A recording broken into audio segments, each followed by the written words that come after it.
தெய்வாதீனமாக அந்த வகுப்பு நடந்த இடத்துக்கு வாகனம் பாயாமல் அதன் அருகிலேயே வாகனம் பாஞ்சிருக்கு. நெடுங்கோணி ஓஏசி, புளியங்குளம் ஓஏசியும், அது மட்டும் இல்லாமல் 4 காவலர்களும் முழுமையான குடிபோதையில் இருந்திருக்கிறார்கள்.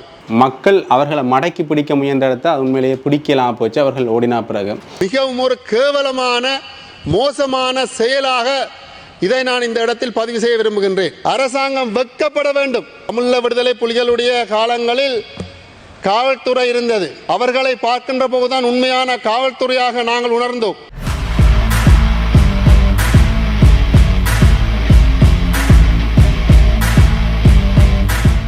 ஜெஃப்னாபடியன் சொந்தங்களுக்கு வணக்கம்.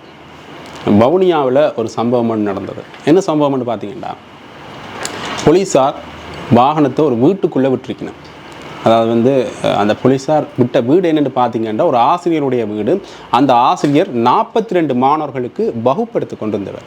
வகுப்படுக்க தெய்வாதீனமாக அந்த வகுப்பு நடந்த இடத்துக்கு வாகனம் பாயாமல் அதன் அருகிலேயே வாகனம் பாஞ்சிருக்கு.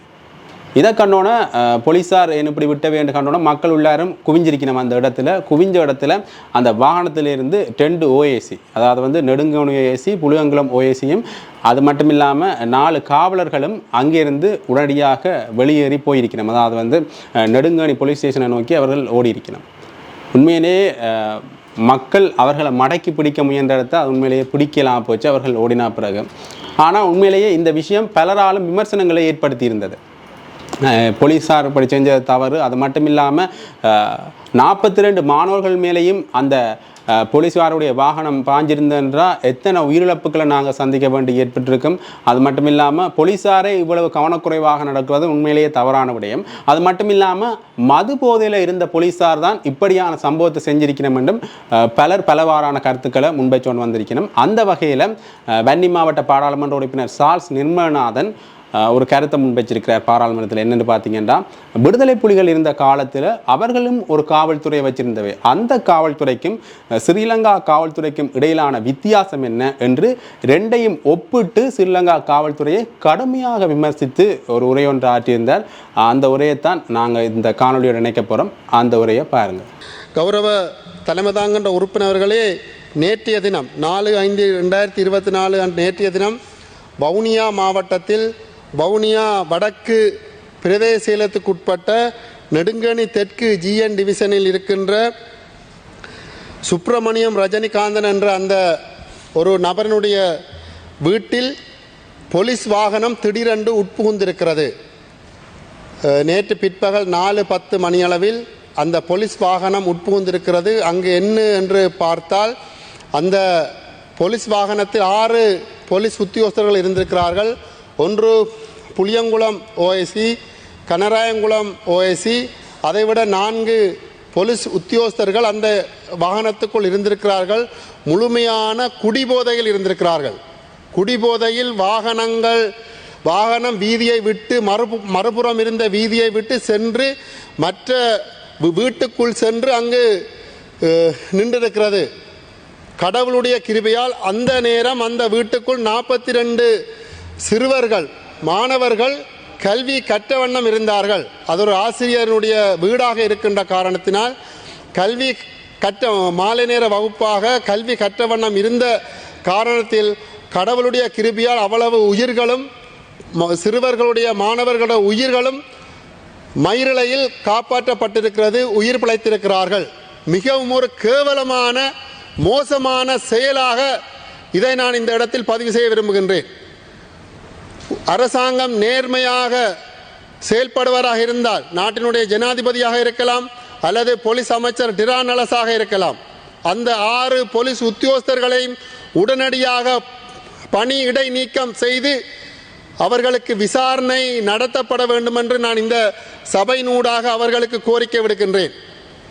எவ்வளவு பெரிய ஒரு நாட்டில் சட்டம் ஒழுங்கை பாதுகாக்கின்ற, சட்டம் ஒழுங்கை நடைமுறைப்படுத்துகின்ற, சட்டம் ஒழுங்கை கண்காணிக்கின்ற போலீஸ் அதிகாரிகள், போலீஸ் நிலைய பொறுப்பதிகாரிகள் முழுமையான குடிபோதையில் சென்று ஒரு வீட்டுக்குள் வாகனத்தை உள் செலுத்தி இருக்கிறார்கள்.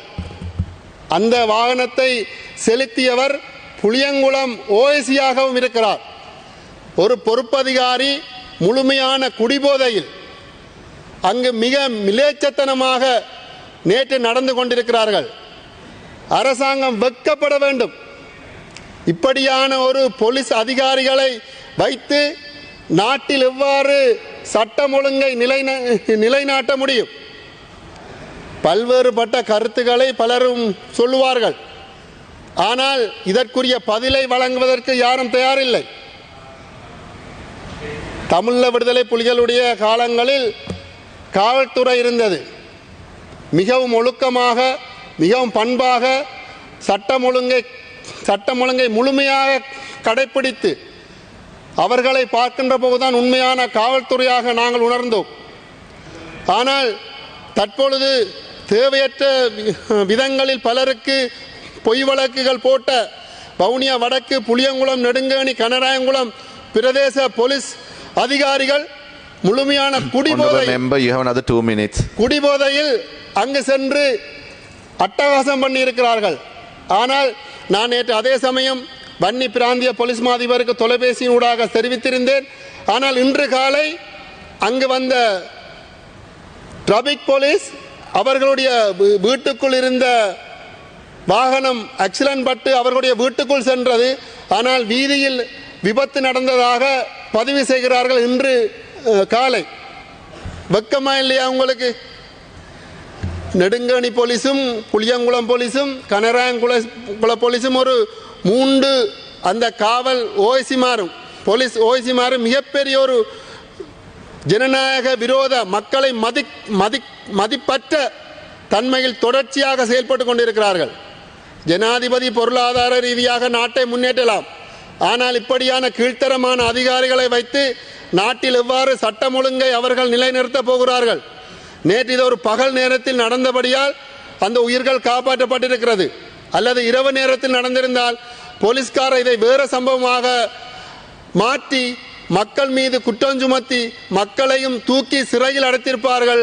அந்த எங்களுடைய ஆலயங்களில் இருக்கின்ற அந்த குருக்களை, அங்கிருந்த பக்தடியார்களை சிறையில் செலுத்திய போன்று நேற்று ஒரு இரவு வேளையாக இருந்திருந்தால் ஒரு பொய் குற்றச்சாட்டுகள் சுமத்தி அவர்களை இன்று சிறையில் இருந்திருக்க வேண்டிய நிலை இருந்திருக்கும். ஆகவே இந்த சுப்பிரமணியம் ரஜினிகாந்தனுடைய வீட்டில் நேற்று தினம் போலீசார் நடந்து கொண்ட அராஜகத்திற்கு ஜனாதிபதியிடமும் போலீஸ் அமைச்சர் டிரான் அவரிடமும் போலீஸ் அதிபரிடம் நான் கேட்டுக்கொள்வது, அந்த 6 பேரையும் உடனடியாக பணியிடை நீக்கம் செய்து முழுமையான விசாரணை செய்து அவர்களை தண்டிக்க வேண்டும் என்று நான் இந்த சபையினூடாக கேட்டுக்கொள்கிறேன். ஏனென்று சொன்னால் அவர்கள் அங்கு ஒரு மிகப்பெரிய அவர்கள் அந்த பிரதேசத்தில் மிகவும் ஒரு சண்டித்தனமான முறையில் தான் எல்லாம் செய்கிறார்கள். விபத்து நடந்த போது அந்த போலீஸ் வாகனத்துக்குள் இருந்தது 9 பியர் டின்னும் 2 சாராய போத்தல்களும். ஒரு போலீஸ் அதிகாரி, 2 நிலைய பொறுப்பதிகாரிகள் முழுமையான குடிபோதையில் பியர் டின்னுகளுடனும் சாராய போத்தல்களுடனும் கொன்று வாகனத்தை செலுத்தி விபத்துக்கு உள்ளாக்கியது இந்த நாட்டுக்கே அபகீர்த்தி என்பதை நான் இந்த நேரத்தில் கூறிக்கொண்டு, பாராளுமன்றத்தினுடைய கவன ஈர்ப்புக்காக பிரேரணை ஒன்று முன்வைக்கப்பட்டிருக்கிறது. இந்த விடயம் தொடர்பாக குறிப்பாக வடமாகாணத்தை பொறுத்தவரையில் காப்போதர உயர்தர பரீட்சை பெறுபவர்கள் தற்பொழுது வந்திருக்கிறது.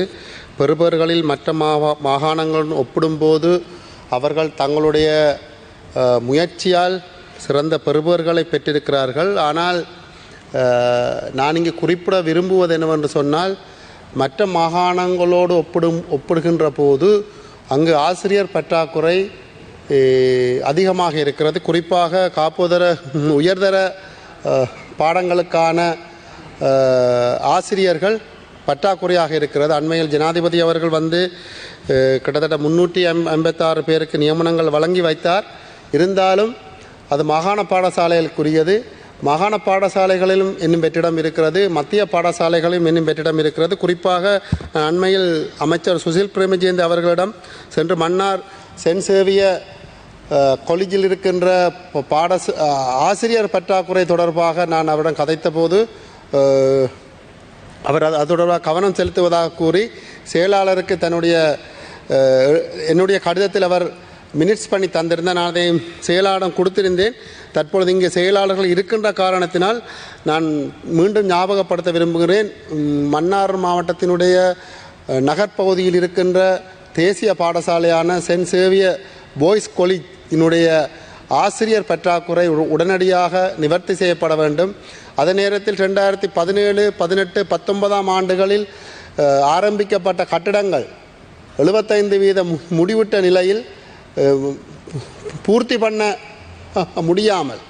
பூர்த்தி பண்ணாமல் அந்த கட்டிடங்கள் பாவனையற்று கிடக்கிறது. ஆகவே அந்த கட்டிடங்களுக்குரிய திருத்துகின்ற நிதியையும் கல்வி அமைச்சின் ஊடாக எதிர்காலத்தில் வழங்க வேண்டும் என்று கேட்டுக்கொள்வதோடு, உடனடியாக தற்பொழுது வழங்க இருக்கின்ற ஆசிரியர் நியமனங்களில் வடக்கில் இருக்கின்ற அதிக தேசிய பாடசாலைகளுக்குரிய உயர்தர கல்விக்குரிய ஆசிரியர்களை உடனடியாக கல்வி அமைச்சு வழங்க வேண்டும் என்று கேட்டுக்கொள்கிறேன்.